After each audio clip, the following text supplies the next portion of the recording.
Vi började använda guiderna för att vi hade ett behov av att kunna förmedla oss och ge utbildning på ett annat sätt som var mer effektivt än att träffa folk hela tiden. Vi har en gemensam plattform för hur vi ska göra guiderna, hur de ska se ut och så vidare. Jag skapar guider för allt möjligt. Jag får en del förfrågningar från andra. Hej, hur gör jag det här? Det funkar inte för mig eller så. Och oftast så tar det ju längre tid att försöka förklara i text eller använda skärmklipp och mejla. Så då gör jag en guide och bara skickar iväg.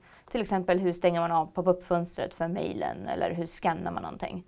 Men sen använder jag det också som systemförvaltare för att visa systemet eller funktioner. Hur gör man diarieföring? Hur registrerar man ärenden?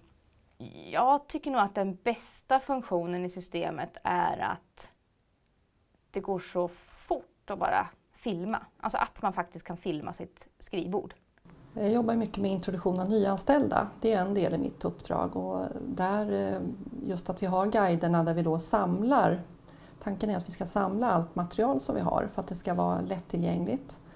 Och för att det ska vara användarvänligt då. Och det blir en tydlighet i vad det faktiskt är vi vill jobba med och på vilket sätt. Då. Får jag en förfrågan om hej, var tittar jag det där? Men då slänger jag ihop en guide och svarar och det tar ju inte mer än 10 minuter. Men ska jag visa en stor produktlansering så är det klart att då avsätter jag ju tid i kalendern och planerar in det och försöker få det med lite mer kvalitet. Om jag har en personal som ringer till mig och har en frågeställning så är det ju bra att jag tar med tiden att göra den här guiden och skicka ut den. För att är det 1 eller 2 som ställer frågan då vet jag att de här frågorna är ju det som är på gång. Så att det är ju personalen utifrån i verksamheterna som också hjälper till i mitt utvecklingsarbete.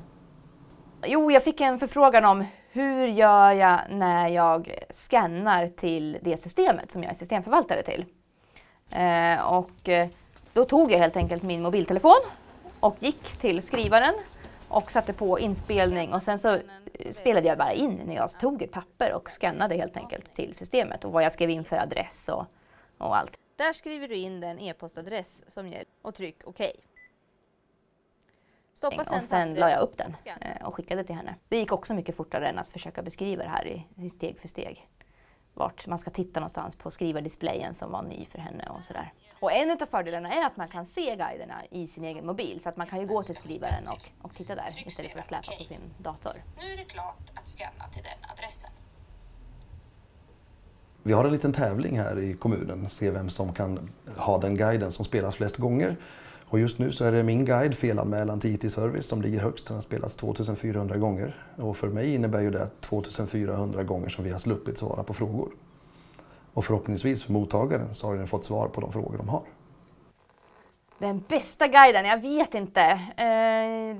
Jag är ganska nöjd med liksom, dels reklamguiden kanske för det nya gränssnittet i vårt system. Men sen är jag är nöjd med de där som tog allra kortast tid. Alltså till exempel hur stänger man av pop-up-rutan? Eller hur ändrar man så att kalendern det syns i kalendern vad man gör istället för bara stå ledig och upptagen. Den använder jag väldigt mycket till att skicka till många olika. Jag tycker att det är bra när den är liksom så allmän så man kan skicka den till vem som helst i organisationen. Men också att de faktiskt bara tog någon minut att göra. Den allra bästa guiden, det tycker jag är den som arbetsterapeuterna har gjort tillsammans med Håkan på IT. Och det är ju den här introduktionen för nyanställda vad det gäller hjälpmedel. Vi satt ju på ett möte med bara arbetsterapeuter och såg att vi svarade ofta på samma frågor. När nyanställda eller vikarier började så var det samma saker vi upprepade. Och det kändes lite onödigt för att det låg på en ganska grundläggande nivå. Så då bara vi satt och bollade. Tänk om man kunde göra en introduktionsfilm så för nyanställda och vikarier. Så kunde man bara hänvisa till den. Och vi gjorde ju både filmen och i olika steg för att man verkligen ska kunna gå in på de grejerna som man tycker är intressanta. Och sen så gjorde vi kontrollfrågor till det här för att man ska kunna testa sig lite om man uppfattade allting korrekt. Filmen finns ju utlagd på guideportalen och det gör ju att man kan se den hur många gånger som helst till skillnad från de här andra utbildningarna vi håller som man ju bara går en gång. Jag fick se den här filmen första gången igår som var min första dag på praktiken och jag tyckte den var väldigt bra eftersom att jag studerar nu och den var väldigt De förklarar väldigt lätt hur man skulle göra och är väldigt pedagogisk. Jag tror att det är en jättebra film om man är nyanställd och inte har jobbat i vården, för det. Då kan man lära sig såna här små saker som kanske inte är det första som vi som har jobbat länge berättar. För då är det så mycket ny information. Men då kan man i lugn och ro sitta och titta, så har man den här kunskapen med sig när man kommer ut och arbetar på avdelningarna. För några veckor sedan så lanserade vi vårt nya intranät och då blir ju självklart våra guider en viktig del i det hela. Här har vi direkt på startsidan där jag kan titta på de guider som vi har tagit fram just kring lanseringen av det nya intranätet. Nu när vi lanserar ett nytt system eller någon ny funktion så tänker vi alltid in att vi ska ha tid att göra guider inför lanseringen också. Det är en del av lanseringsprocessen. Sen la vi ut det på intranätet helt enkelt för att göra reklam för och säga att det här datumet så kommer vi byta gränssnitt. Gå gärna in och titta här hur det ser ut i förväg så att du inte blir skärrad den dagen det händer så att säga. Så att det tycker jag är ett sätt man kan använda det också på för att informera om kommande förändringar och där man inte själv behöver fantisera om hur svårt eller läskigt det här kommer se ut, utan det är bara att gå in och titta och då ser man, ja, var det inte värre än så här. Vi ser till att våra användare får del av guiderna, dels genom att vi publicerar dem på vårt intranät, genom att bädda in dem. Och det ser vi har haft stor effekt. De guider som vi bäddar in där, de blir spelade väldigt många gånger. Och sen så uppmuntrar vi alla att hela tiden hänvisa till guider om man får frågor. Istället för att svara på frågan så hänvisa till en guide. Och på så sätt sprider det sig. När man går in via portalen då och kommer in i guiderna här så finns det många olika guider man kan titta på.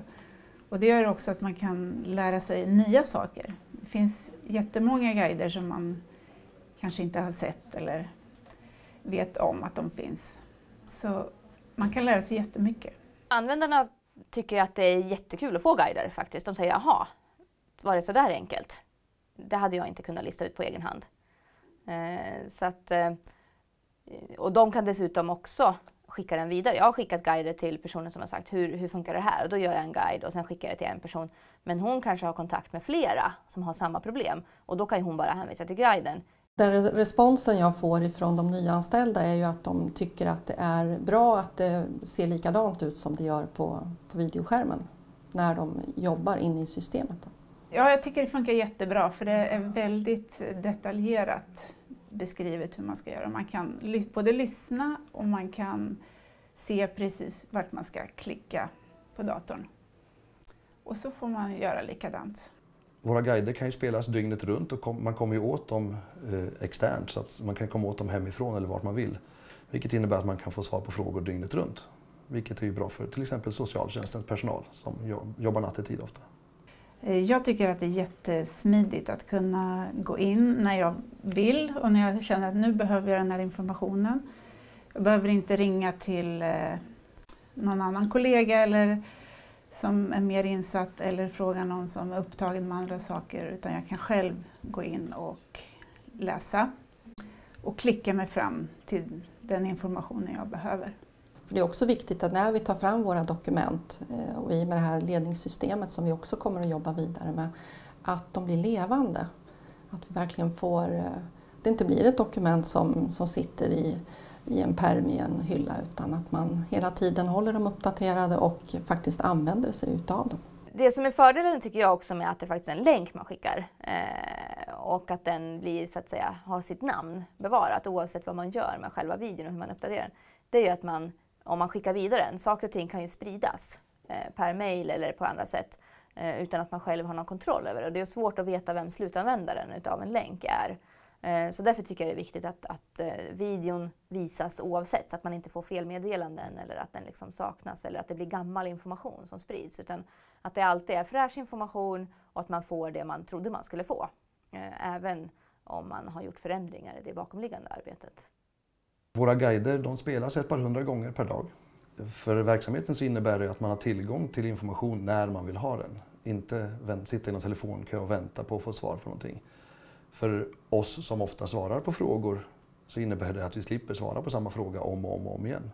Det är jättebra att det är uppdelat i olika steg, för då kan man klicka sig fram ett steg i taget och sen gå in i riktiga pro capita och själv göra det momentet. Och sen kan man gå tillbaks i guiden och klicka sig vidare så att man får instruktioner längs hela vägen om det är något som är nytt eller något man kan ha glömt bort eller så.